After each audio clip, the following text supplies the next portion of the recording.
Some viewers may find the following video disturbing. Viewer discretion is advised. Welcome everyone.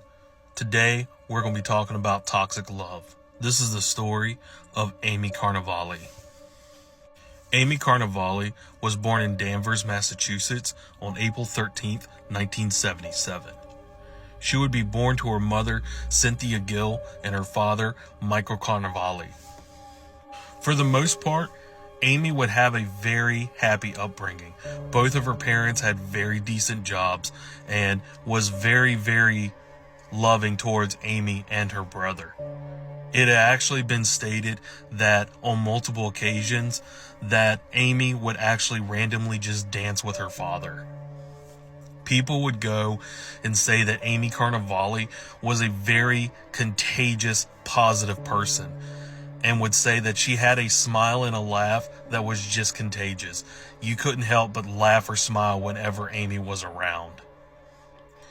But when Amy was 12 years old, her parents had decided to separate and file for divorce.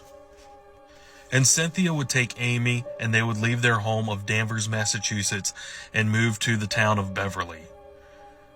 Now, might I add, around this time when she was 12, she would actually get settled in at the town of Beverly and would start hanging out with friends. There, she would meet her soon-to-be boyfriend, Jamie Fuller. Now, Jamie did not grow in a very upbeat lifestyle as Amy had. It has been said that Jamie lived in a very toxic environment. His mother both abused drugs, such as cocaine, would have a drinking problem, and suffer with depression. And a lot of this negative energy and neglect that she would show towards Jamie had an acting impact on his life. And around the time that he was 12, around the time that he had met Amy, he had began lifting weights because he had more of like a sickly frame, but he was just so set on having a very almost jock-like appearance. And he started taking steroids and drinking alcohol and began lifting weights. And this would have an effect on his psyche. People would say that he was very ill-tempered, and I wouldn't go as far to say that he was a bad boy, but he was just a bad person. He was a very violent person, and during the relationship between Amy and Jamie, it was said that he was very confrontational, was always getting in her face, and it wouldn't be anything new for Jamie to just grab Amy by her arm and drag her out and just be fighting with her constantly. And this would actually be Amy's life for the next 2 years, off and on. Like I said, her and Jamie would just date off again and on again, and it would always be the same thing. And Jamie was just so dead set on not so much dating her, but more or less controlling her. He more or less viewed Amy as a piece of property and would give her very extreme rules that she couldn't do her hair or makeup without his approval. He had to actually approve of how she did her hair or makeup. He would actually tell her what clothes she had to wear. And another rule that they would say is that she by no means would be able to have any male friends whatsoever. A lot of people would speculate that he would make these rules so that the only person she could confide in or run to was him. Eventually, Amy had had enough of Jamie's toxic abuse. She had had enough of him emotionally abusing her and physically abusing her. And on August of 1991, she called the relationship off. She would actually go after the breakup and go hang out with friends at a beach. And a lot of these friends had male and female friends there, and Jamie had heard about this.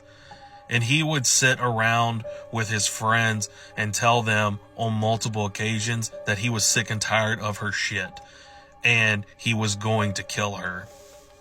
But surprisingly, the friends did not take this threat very seriously, because this is something that Jamie had often told not only his friends, but her friends and herself as well, that he would kill her.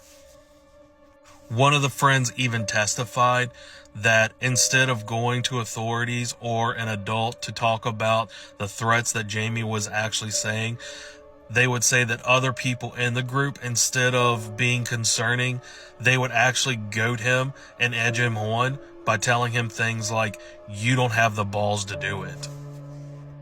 And on August 23rd, 1991, Jamie began persistently calling Amy on the phone and would ask her if she wouldn't mind coming over to his house to cut his hair.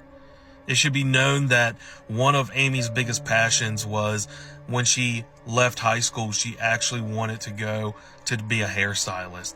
So she would look at her mother and tell her that she was going out to Jamie's house to cut his hair and would return within a few hours. And by nightfall that night, Cynthia had began getting extremely worried because it was unlike her to just stay out so late, especially considering the fact that she was going to her ex-boyfriend's house to cut his hair and would go and say that, she should have been gone maybe an hour or two at the most. So she would go and call her ex-husband Michael and tell him that their daughter had been missing for a few hours. So Michael would go and call the police and tell them that their daughter had been missing since earlier that afternoon. And the police would ask where the last known whereabouts that Amy had been. He would go and tell them that his wife had told them that she had walked over to her ex-boyfriend's house to cut his hair. When they arrived to the house, Jamie would answer the door and the police would ask where the whereabouts of Amy was, to which he would tell the police he had no idea where the girl was and seemed very concerning. He would go and actually help the police go look for Amy, and they would not hear anything for 5 whole days.